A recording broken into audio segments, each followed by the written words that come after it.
Hey Murphy, Yeah, we. happy birthday. Oh, thank you. I have a present for you. Oh, is it an awesome 18th birthday present? What is it? Whoa.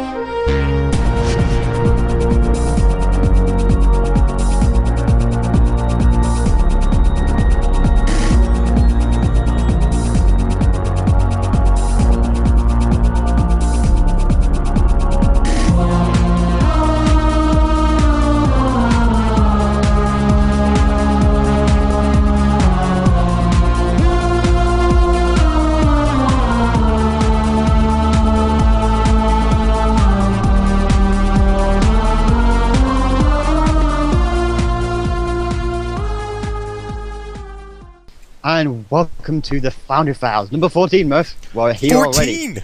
Oh, wait, sorry, those numbers were wrong in fingers and stuff. I think one of these is right. We'll find out. But anyway. You don't have 14 fingers, Murphy. You do if you put up a 1 and a 4. Mugatas Anyway. probably have 14 fingers. Anyway, I'm Wee Wee, and that person over there I'm is Admiral something Murphy. else. Yeah, and it was my birthday, so. And thanks for the present, Wee Wee. It was great. I really enjoyed carrots, even though I I don't like thought them. I'd return the favor. Anyway, what are we doing this week? What's going on? Because I have a feeling this is going to be a big show. We have a new Foundry challenge this week with a certain species called the Tholians. What's a involved. whoa? I don't know what that is. Anyway, we have a new spotlight, which should seem rather familiar. We have some more quick tips. Again, more technical stuff. We want to ask us as users this week. Bit of a quick one. And we are reviewing For Every Action Part 3 this week. The final part of our 3-part series, which we'll get into later. It's going to be a fun mission, I tell you. Mm-hmm. And we got a bit of community feedback later, which kind of relates to an issue we discussed already last week and a little bit the week before, so a bit of continuity there. And got a couple of links else in the show notes. Yeah, because we got tons of community stuff we just want to ask you about. So hey, why don't we just delve right into news so we can get this ball rolling? Roll. Woo. I'm never doing that again.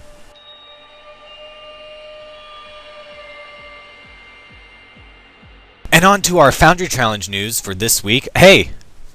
So, during the past several weeks, I'm reading this word for word right now from the Star Trek forums because I think that's very important. So here's what the challenge is about. During the past few weeks, the Tholians have re-emerged and have been spotted in several systems and sectors across the Beta Quadrant, including Nukara Prime, Mol Rilan, I totally pronounced that wrong, also known as New Romulus. I can pronounce that right. Mol Rihan. Is that what it's pronounced as? Okay. Yes. Wee Wee knows how to pronounce things because he's British. And Etta Eridani, while signs point to the Tholians having an interest in advanced technology, particularly in harnessing interspatial rifts, investigations are still ongoing, which means, for this Foundry Challenge, you're going to write your own investigation, or something like that, something to do with the Tholians. Because, hey, we had the Tholians added to the Foundry for the, maybe this Foundry Challenge, but they're in there. You can now go shoot yourself with some Tholians. But, as Wee Wee's about to say, there's a problem. One problem. Both of us immediately noticed this. While you can shoot the Tholians, you can't talk to them, because there is not a Tholian NPC contacts, and you can't use an NPC group actor, effectively, from a group in dialogue boxes. You can't talk to them either. Nope. So the only way to do this Tholian mission is to shoot them. So that's basically it. What story can you put there other than shooting them? You'd have to... Very limited. I'm looking forward to you guys, of whatever kind of mission you have. Yeah. It could be good, and if you've got that kind of restrictions, I'll have a massive thumbs up to that one, but until I say that, yeah... I know, I'm kind of questioning it. Now, I kind of took some time to think about it after we had our discussion, and I looked at the Star Trek episodes with the Tholians, and they're in TOS once, and you kind of talk to them there, I believe. In Enterprise, you don't really talk to them. I mean, unless in the Mirror episode. In the original series. Yeah.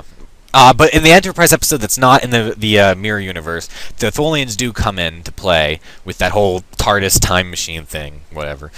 But you don't talk to the Tholians in that episode. I could see somebody pulling off something like that, where the Tholians are up to something and you don't talk to them. And I could see that happening, because really, do you talk to the Tholians much? Or are they kind of like the Romulans were? They didn't talk at all in Enterprise. In fact, we didn't even know what they looked like. I could see something like that happening here with that whole mystery. But again, we see in even the Romulus ground stuff, the Tholians talking I mean, through cutscenes. I haven't gotten past tier 3. I don't know if you actually talked to Tholians or not. But you actually did talk in Enterprise. It's just you didn't understand it because all it was squeaks, whistles, and hums. well, they did translate it in the Mirror Universe. It did translate it, but you yeah. never talked to them on screen because I think that in the original series that was chronologically the first time I've ever seen a Tholian. Yeah. But yeah, but they probably got six-legged Tholian in Enterprise, by the way, in the Mirror Dark. Yeah, but they probably got translators and stuff, so I can see that working in the Foundry. Heck, we're talking to Fakiri demons that aren't even real. Come on.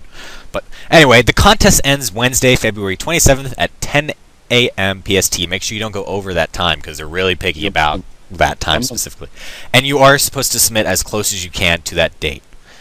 And at that time, they'd like you to get as close to that, so your mission's up for about equal time as the other ones. So if you actually do have a great idea for Tholian missions, because, hey, even though there's not great Tholian options right now in the Foundry, I still want to play some Tholian story content, because we got probably 2, maybe. I can't even count how many stories right now we got in the Tholians, but the Foundry is a great chance to tell those.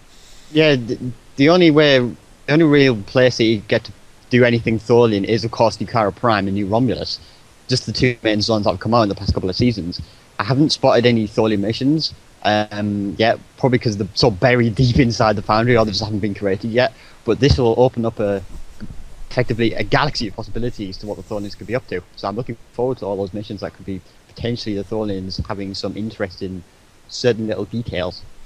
And we also got a spotlight this week. Why don't we let Wee cover it in his epic voice? Spectres, Episode 6, a Fed mission. The USS Reuben James, NCC 1707, was lost 145 years ago in 2265 in the Sherman system in an engagement with Klingon forces. Could one of the first major Starfleet losses during the early days of space exploration be your fault? And will a daring mission to the past with your crew be the only way to set the timeline right? So this was the one that won the Foundry contest, the last one actually, the one that was like create the 6th episode of a series. I was quite fascinated that the Davidian series actually won one, I think. Yeah, but just by reading the description, I'm already interested in the mission. You were excited. I was, and it looks perfectly reasonable for this to be episode 6, because it's like, it draws from just a little element which effectively dictates the entire premises of episode 5 of that series. Mm-hmm. So it's perfect, as far as I'm concerned, at least. And hearing that, I think that author can expect a future review in a couple of weeks here. Just predicting. Not like we control what we review, I mean. But anyway, that's the news for this week. Let's move right into some quick tips with Mr. Wee on art asset usage, and then into our review of For Every Action, Part 3.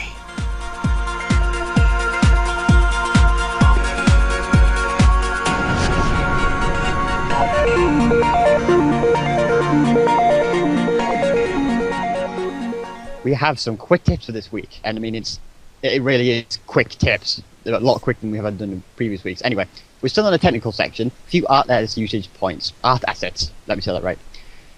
This is basically combining different art assets together. Things like if it could be walls and different tables, that kind of stuff, corpse.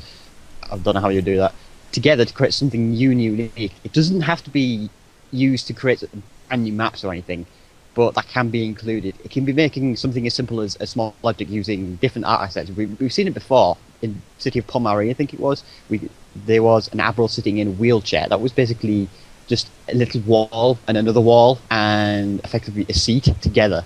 Something very simple like that could just make a brand new art asset from scratch. I mean, it's difficult to do it over and over again, but it's a thumbs up to know you're good with the Foundry.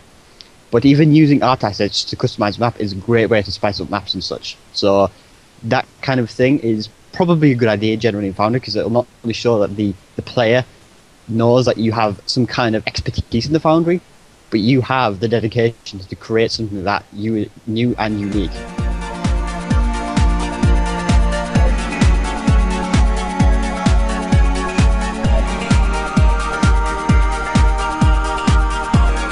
And now we get on to the final part of this trilogy, For Every Action, Part 3. It has 35 plays to date, an average star rating of 3.8, and it's part 3 of the Forever Action series. Now, before we get into story, I just want to say it's been a blast reviewing this whole series. This has been the first complete series we've ever reviewed on Foundry Files, so that's been pretty fun. Oh, well, I guess we reviewed Rise of Darkness, but I didn't like that one, so this is the first one I liked that we went completely through. But anyway, I do want to say, please check out this series because, as I just said, 35 plays on this. I say that's way too low for a mission this great, especially when it's scoring first place in some of these categories, which we'll get into what those categories are. Just go check it out. I mean, this author really deserves these plays, and having 35, I don't know what's going on. Either every Foundry author just decided, let's go play console click keys, or I don't know, they're just missing it. So we're advertising as best we can by reviewing it right now. So let's get into story, though, and tell you why the story of this series concludes in such an amazingly great way that makes us still talk about it today, even though we've played it probably... I've played it 3 times, you played it 2 times all the way through, so here we go. It's time to cure the disease spreading across the planet of Tellar. But trouble arises when the Tellarites lose faith in the Federation. Follow the clues to find who is behind this plot to rip apart the Federation from the inside out before the damage is permanent. The plot, again, is spectacular in this mission. It is an excellent conclusion to the series, and it has just...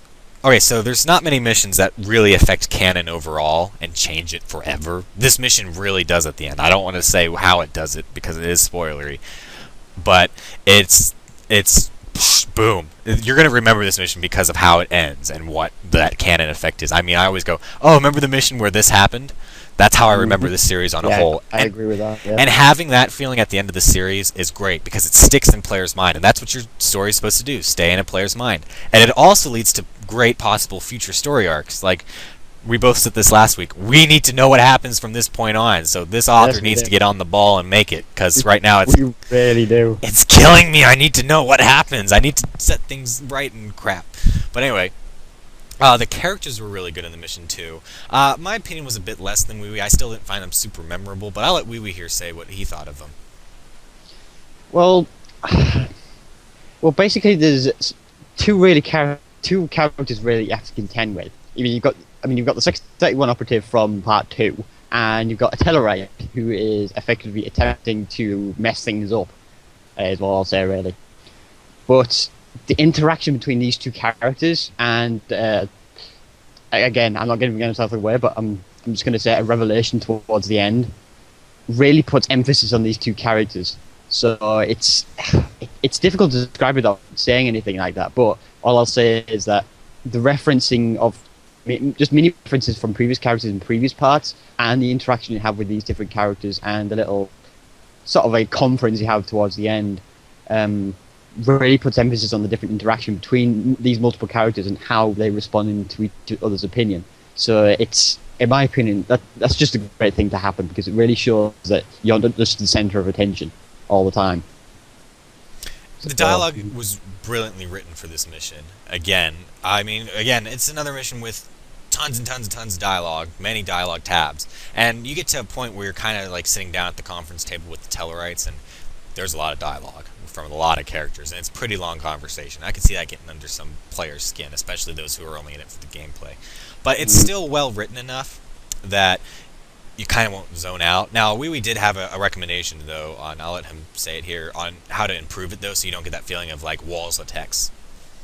Yeah, well, basically what all you have to do is just insert paragraphs. That's basically the main point, because I noticed on quite a few dialogue points, it was just a wall of text that you have to do, like Murphy said, and going through that is just disorientating as well as rather boring. So just inserting these paragraphs and splitting them up at different points really puts the player in sort of like a better mood really for the mission. It will make them continue a bit more, and it won't just go, oh, there's a wall of text again, oh, I have to read all of this, and there's a story, and you don't want that to happen. So split up into paragraphs will really help the player get through this mission.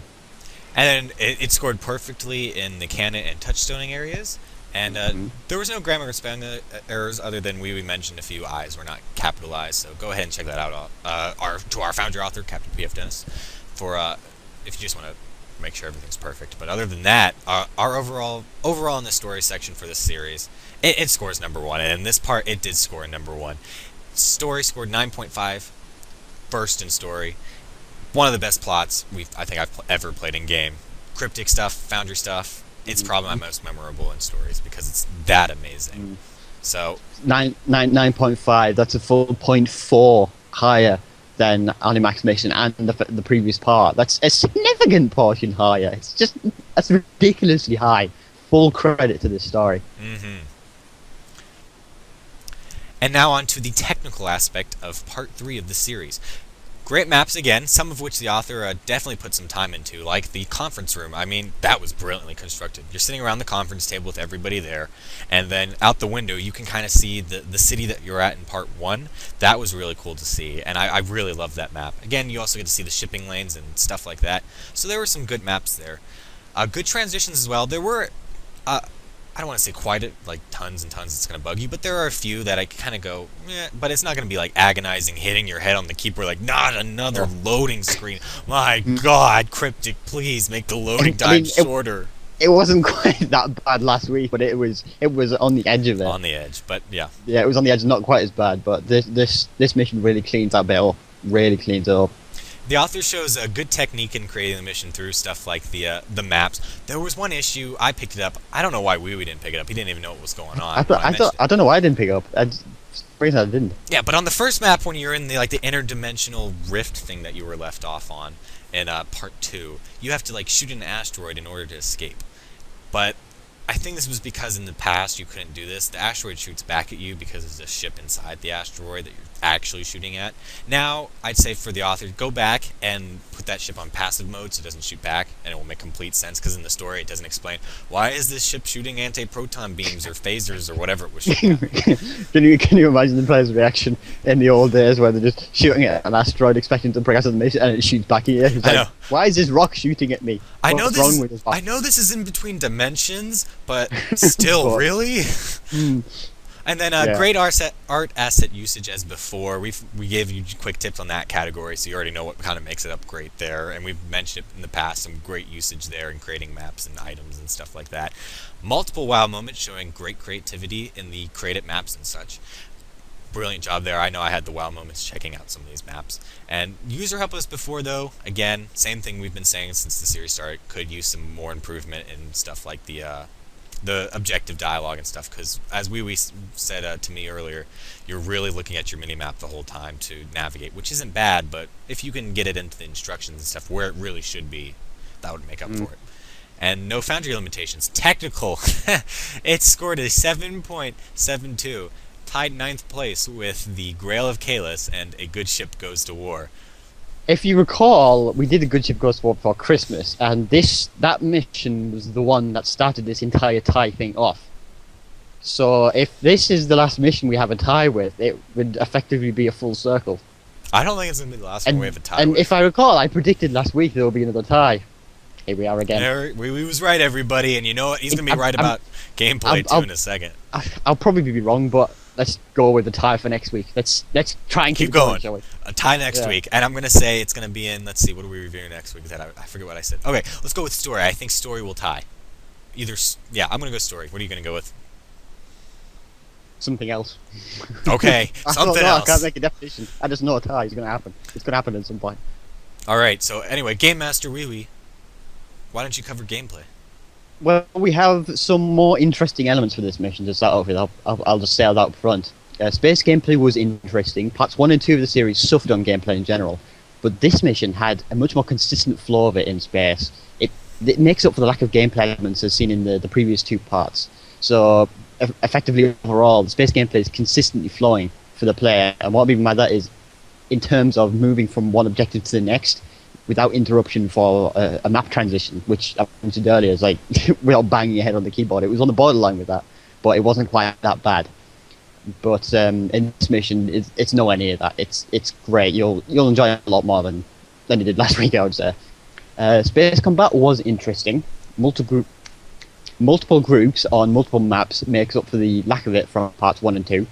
Average groups to contend with, but most of them are stacked on top of each other, so it makes more interesting fights. So you've got like a frigate and a cruiser group on against one another. So things like Akira's with that console with the torpedo spread in every direction will find it a lot easier because they've got a lot of AoE attacks and that kind of stuff. but there are also multiple different species to fight. I mean, you've got some Tellarite frigates and you've got some more Section 31 ships to fight, so it's kind of like this is a lot of good variety. What did you think of that kind of thing, Murph? Because I found the combat sort of good variety, good multi-stack groups, but pretty average overall for somebody like Tactical. Yeah, I look at overall just the gameplay of this mission. It's nothing memorable, but it was still good for this heavy story mission. I think like it didn't go too overboard there. But yeah, I agree with that. The space combat I do want to touch on. It was cool having the Tellarites and the Section 31 people to fight against, and it does get a few extra thumbs up there just because no other missions do we fight Section 31 ships. I haven't played any Foundry missions that do that. There's probably some out there that do. And I never played any other ones where you shoot at Tellarites. So not only are you shooting at two different bad guys in this mission, but they're two different bad guys that you really don't fight ever in games. So that was cool. It was really good, yeah. We have a bit of ground in this mission. Ground gameplay was also interesting. We scored it like this pretty much for the same reasons we did space gameplay. So basically, more consistently flowing, all that kind of stuff. Ground gameplay, like space gameplay, that kind of thing. There were multiple side dialogue options as well, especially on the ground one, for that, just that extra bit of story elements. I mean, there's a couple present at space, but there's a lot more on the ground, such as like a Tellarite harping over burning a UFP flag. Hint. For the kind of thing. We've got a bit of ground combat as well. Whilst this was limited, it was rather engaging. I found it really engaging, to be honest.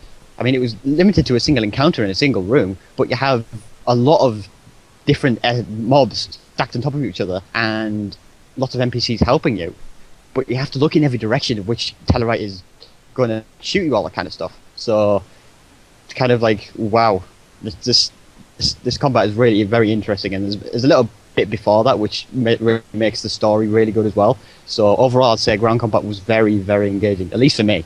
Not sure you, Murphy, agree with that. Nah, I didn't, because it really was just that one encounter. Now, it is a great end fight, because it is the end fight of the mission. But I wasn't, maybe it was because I was tactical and able to easily blow them down, but I wasn't as impressed, but it was still good. Yeah, it was really good. Replayability in this mission, but it is limited. It's, once again, we found ourselves in this situation, like parts 1 and 2. The mission has no branching dialogue, but like part 2, the dialogue spoken by the captain more than makes up for this. I mean, it's really, really good once again. Fantastic dialogue, and that's probably also a good reason why story scored so high. And it's generally gameplay, it's probably the best out of the 3 in this mission, I'd say. Yeah. A lot higher, and definitely worth your time for this. Overall, it's got a 6.5, tied 18th with a good ship goes to war. Huh. Sounds like So we not just only heard do we about have that the one. tie in the raw, not only do we have another tie for the fourth week in a row or something like that, we also have in the same mission 2 ties with the same mission. I don't know. I'm not even going to comment. All I'm going to say is let's go to the summary. What do we have to say overall on this mission? Well, overall, it's a brilliant end to this 3-part series with a very strong possibility of a future series being developed related to this epic storyline. You and me, Mirth, both of us were looking forward to that if it ever comes one day. With some great technical work and some interesting gameplay elements, Part 3 is a worthy end to the series as a whole. And overall, it scored an 8.1, which put it in a very high 6th place. 6th place is really good. That's now on our top 10 list there. So it was a very fun series to play through. I really enjoyed it. For people looking to write a good story, I say go check this out. Again, it could have used, the only thing in story I could say it could have used is branching dialogue. But if you're not looking to do branching dialogue, then look at this mission, because it is a perfect example of some great storytelling in that aspect. The only thing that could have been improved overall during the whole course of the series was the gameplay, but other than that, it's still a great series. You're going to definitely remember it for the story that it tells, so go check it out.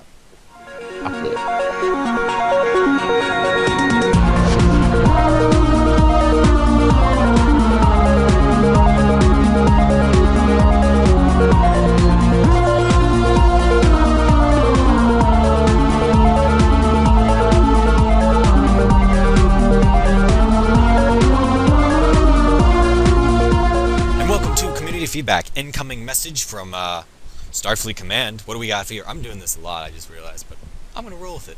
Anyway, incoming message says, "Oh, we got a new top-rated mission at the top of the top-rated list now. It's completely new. It's called Easy Money, Any Level by Night Stable 1. A 4.6 star rate. That is the best face I think I've ever seen you made. Anyway, 4.6 star rating. So, guys, go check that. Oh, wait. You know what that sounds like, Wee Wee? What's that sound like? A grinder mission. So, yeah. Grind missions we talked about tons last week. And we're going to talk about it again this week in Community Feedback because it's gotten worse as far as I can tell. Because now, as we said before, we had a story mission at the top of the top rated, followed by tons of grinders. Now, as you can see, an obvious grinder mission or exploit mission has made it to the top of the top rated. Those missions we saw that we described last week in the top 20, they're all at the top now. They've risen just above completely. I mean, the only thing that's in, what was it, like the top 10 was on the one mission, which actually I think we're reviewing next week. Yeah, because of this, because there's so many grinders pushing their way to the top. There's just so many grind missions. Again, Romulan Borg. I'd rather face the Borg than the Romulans, and all this disguising between the different sort of quickie missions as actual missions is getting really, really bad. Well, also, okay, so I play with all my windows when I bring them up. They're the size that are standardly set. So, like, when I open up the Foundry list, it's what it's set to unless you make the window bigger. And when I open up that window, the only story mission I can see is the one by AJ Stoner, which we will be checking out next week. All the other ones now are grind missions, and if I start scrolling down, more and more grind missions. That's becoming such a problem, especially to a new player, because they're going to open it up to have that window that size, most likely, and see all these grind missions, and they're just going to crap. Or, ooh, look, I can go get stuff easily now. And that's been a problem, and it's been a problem big enough that all Foundry authors are talking about it. I mean, we got quite a few comments over on Starbase UGC discussing this, and there's a big thread I haven't even got a chance to read about, which is why I'm going to look into it during this week. Big thread. That's discussing the whole grinder topic of how grinder missions are working with Foundry. Some people are like, well, the game, they're making missions like this, not story, they're making grind content. Look at the systems we've gotten in Season 7. Is it bad that the Foundry's doing that now? And people are like, yes, it is. It's supposed to be the story content and blah, blah, blah. And a big discussion. We'll have a link into that. We will have a link for that discussion thread in the show notes, so you can go join in on the conversation or look up into that. We'll discuss what's going on in there next week because we will continue on this topic.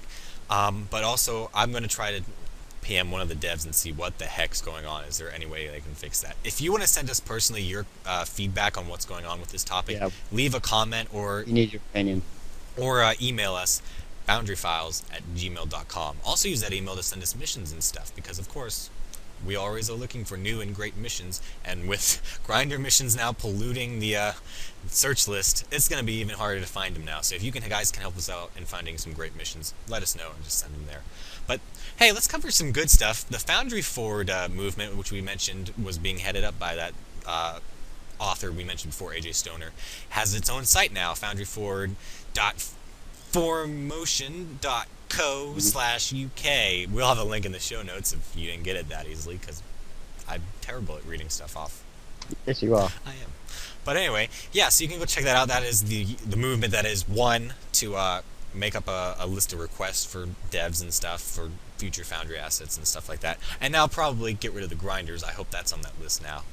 And then two, to collaborate and create a huge story, epic, featured episode series thing with multiple authors involved. So, but what else do we got here, Wee? There's another link here it's not Foundry related as much, but it is us related, I guess. What is it? It is the Jupiter Force fleet video. What it is essentially a promotional for Jupiter Force, a video, and what we can offer you as a player if you join us. We have some of the best, we're going to everybody say that. We have some of the most dedicated people out there in Saturday Online. This fleet video took us 3 months to put together, and in the very limited time we had actually everyone together, it was superbly put together by cooperative efforts and that kind of stuff, yeah, and all that leadership and all the cooperation from everybody. It was fantastic. A fully deserved fleet video, and definitely check it out. Yeah, definitely check it out. I just wanted to plug it. Really hard. I just wanted to plug it because it was some great work done by some of our friends, and it was brilliant to watch. And so if you are looking for a fleet too, you can go apply over at jupiterforce.org and just go through the application process, and we'd love to play with you guys. But yeah, check out the video because there was some great demo record work. Remember, we did our Foundry contest, our trailer contest not too long ago, and we did some demo record tutorials. And oh my God, was the demo work and audio work, because they added in tons of cool Star Trek audio effects. That was cool to see. I just loved that. And you can see our avatars in it too, so that's awesome. But and then another thing that's going on right now is Neverwinter Foundry questions. I saw a post probably just about right before we started the show on they are taking questions right now for on your questions on the Neverwinter Foundry and what's going to be in that, blah blah blah. And so we will have a link in the show notes for you to ask your questions there. You can go submit your own question. And are you gonna tell them your question, Murph? Mine it wasn't related to Neverwinter at all, actually. I asked, when is the Neverwinter Foundry stuff coming to Stowe? Because honestly, that's probably my number one. Yeah, that's probably what every Foundry goth out there is wondering. When is that Neverwinter stuff and that Neverwinter Foundry tech coming over to Star Trek Online? Yeah, because I don't know if I'm playing Neverwinter, but I know I'm playing Star Trek Online right now. So that's probably my most important question. So I think in the Starbase UGC thread, I was the first one to ask the question. I felt kind of bad asking that one as the first one, but it was the only question I could think of at the time. I was like, I got to get that one in here. So, but anyway, we'll cover those answers when they come out, maybe next week. We'll see. We'll cover that if there's any juicy tidbits there. But again, foundryfiles@gmail.com is where you can email us all your stuff you want to email us about. You can also catch us over on YouTube if you're watching there. All the past episodes are over there. You can go watch them, see what we've reviewed in the past, because those are still relevant, of course. And you can see what we've been talking about on news and tips and stuff like that, because, of course, we do tips about every week. Where else can people catch us, wee? Because I know we're getting over on some other sites now, too. Yep. Specifically, Trek Radio. Effectively, our mother show, for lack of a better phrase, really, Stoke Radio. Yep. Is over on Trek Radio. Now we've been syndicated there, so you can expect to find Foundry Files episodes there. Previous ones, this new one, and any future ones will be over there on Trek Radio. Yeah, once I get a chance to talk to the people over there, we'll have more information there, but we're going to be starting to syndicate over there. And of course, we used to be part of Stoked, but then we spun off because there's tons of stuff still to talk about the Foundry, and so... But Stoked Radio, go check that out for your normal Star Trek news. We're also syndicated over there on their live stream page, so you can even check out episodes over there. And occasionally you can catch them live on their live stream there. But hey, we're just getting the show out there in many different ways, and you can pick. Hopefully one day I'll get it on iTunes, actually. Still working on that. We'll find out. I'll kick myself in the butt eventually to actually figure out how that thing works. But anyway, I think that's all the news. Anything you want to add, wee, before we go? Be good at the game. Hey, enjoy the 3-year anniversary event that's next week, though. Yeah. Ambassador, don't forget. Ambassador, and I think it's the Camrog, the Klingon variant. Expect those next week. Alrighty, we'll see you guys next week. There we go.